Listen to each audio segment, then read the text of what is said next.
Really, can you see the little feeding! They're feeding! They're feeding! They're feeding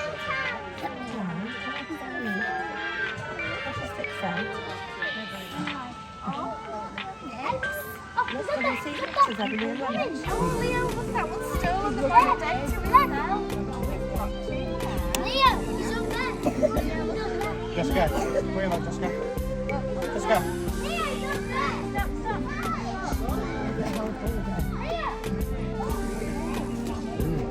A bit of fish.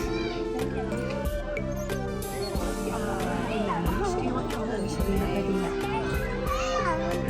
You Leo, want lunch? Shall we sit on the bench? Oh, he's got half the fish. Look, fish head. Leo, look, it's fish.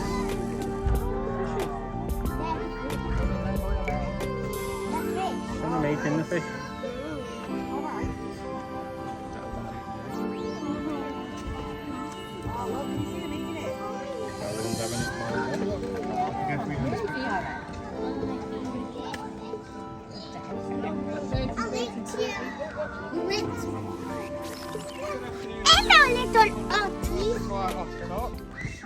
So we've got 3 otters here at Ponderosa Zoo. We've got Vinny, which is the one closest to you by the water. He's our eldest and also the smallest. He was born on the 3rd of August 2009, so he recently turned 13 years old. Next to him is Mr. Chips. Mr. Chips is Vinny's brother from a different litter. He was born on the 1st of January 2010, so he's 12. Then Ollie, which is this big one over here. He's actually our youngest, born on the 8th of November 2014, so he's 7 years old, and he's Mr. Chips' son. For some reason, male otters are known as boars and females are sows. This takes after pigs, not sure why. And then young are just called pups.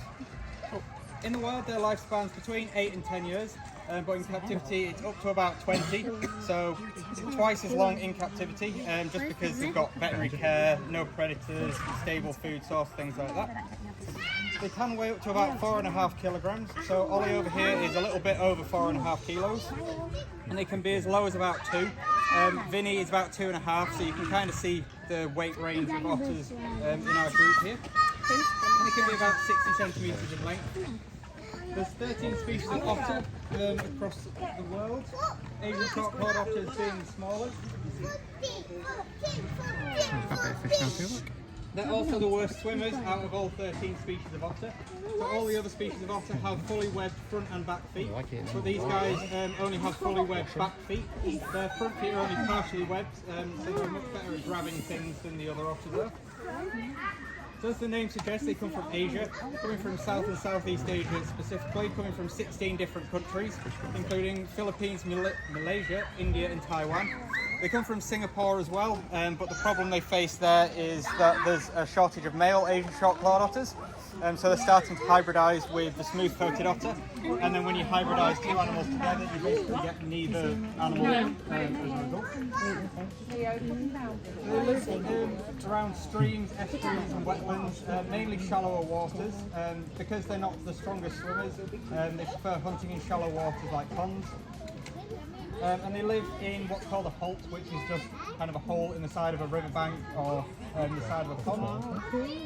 And they can live in groups of up to 20, but down to about 2. So it's usually a monogamous pair, which is a male and a female, and then they're all their offspring.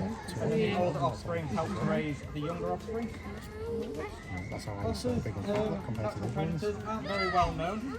It's thought snakes and crocodiles are probably the most likely ones, because they're the least likely to care if the animal bites back, really. But otters are very good at holding their own. The giant Amazon river otter, for example, can take on a jaguar and basically win, even though they're like 5 times the size, and jaguars have the largest bite force of any large cat. Main threats these guys face in the wild are habitat loss and pollution. In Asia, there's constantly towns and cities popping up and expanding, so they kind of expand into their natural habitat. And then the tea and coffee plantations that they plant to fuel those towns and cities. The pesticides they use on those fields run up into the water sources, pollute their food source and make the otters ill. Then the pet trade is another big problem for these guys. In Japan and Korea specifically, it's a bit of a trend to have them as a pet. So hunters will go out into the wild, find an adult pair that's just had babies, kill the parents and then take the babies, pull their teeth out so they can't bite their owner and then sell them off. They only live 1 to 2 years like this because they can't eat their food properly.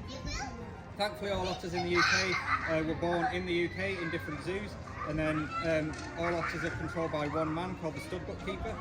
So he knows where every otter is in the UK, which ones are breeding, which ones are going where, so we can have a nice healthy population. So if anything drastic happens to wild otters, in the UK we've got a nice backup population to help the wild ones, because they are vulnerable to extinction, which means that their populations are declining in the wild, but they were last assessed in 2014, so in those 8 years you never know, they could be endangered or critically endangered at this point.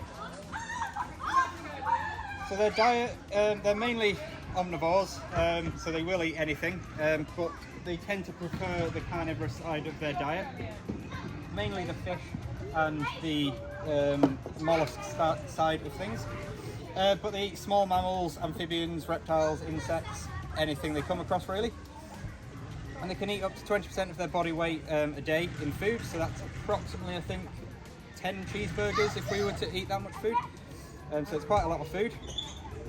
We feed them roach, trout, crayfish, razor clams and mealworms and fruit and veg. The fruit and veg they tend to leave and we have to clean it up. They don't really like eating their veg. They spend 40 to 60% of their time foraging for food, or their awake time at least, because they've got a very high metabolism, so we feed them 3 to 5 times a day because they sleep between meals. So after they're finished eating now, they'll probably head off to bed for an hour, hour and a half, then come back out, poop it out, and then back to bed. No, wanting food again, then back to bed. But we feed them in different forms of enrichment, so scatter feeding, training, dog toys, puzzle feeders, even a cardboard box full of straw or hay. Just keeps their mind working a little bit more. And we feed them at different times of the day so they're not expecting food at certain times. So a couple of adaptations that otters have. As I said before, they've got partially webbed feet, which helps for dexterity and for help catching prey. And it means they're actually quite good climbers compared to the other otters. Even though they're not the best swimmers out of the otters, they can hold their breath for up to 8 minutes. And they can close their nose and ears off while they swim, so they don't fill with water. And they have 12 different vocalizations, which are mainly squeaks, which just greetings, threats, there's food over here, that sort of thing. Then they have very tightly packed hair, which is water repellent, and there's air pockets underneath their fur to keep them nice and insulated in colder water. Hello. So that's about all I've got on our otters. If you've got any questions about them, I'll hang around here for a little bit longer. Ollie will probably start chewing on my shoelaces though, so I won't stay for too long. But if not, I hope you enjoy the rest of the day.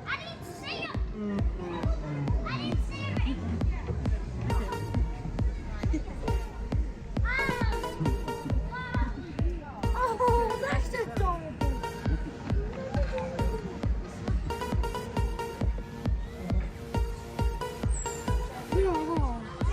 Like kind of cats. Like cats.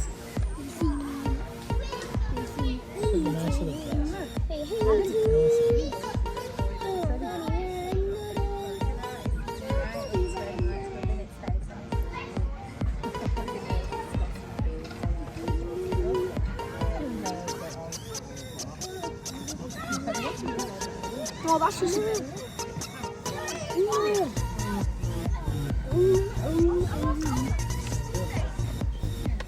hello, what just looked at me? They're adorable.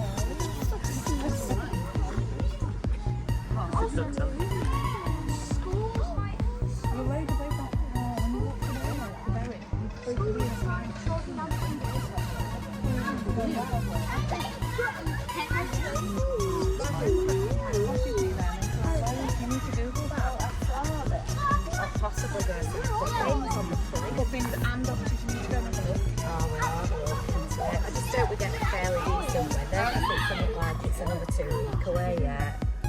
Well, we come Monday, same week. Yeah. I am confused what day it is. It's Sunday, isn't it? That's the only thing I know. I think we just have to look what day I'm on. As I'm sure.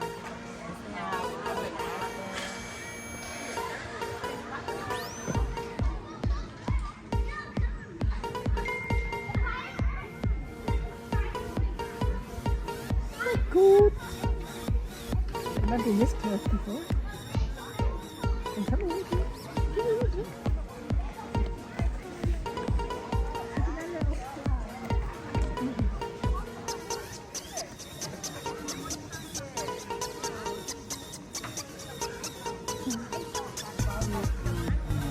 That's the thing, no?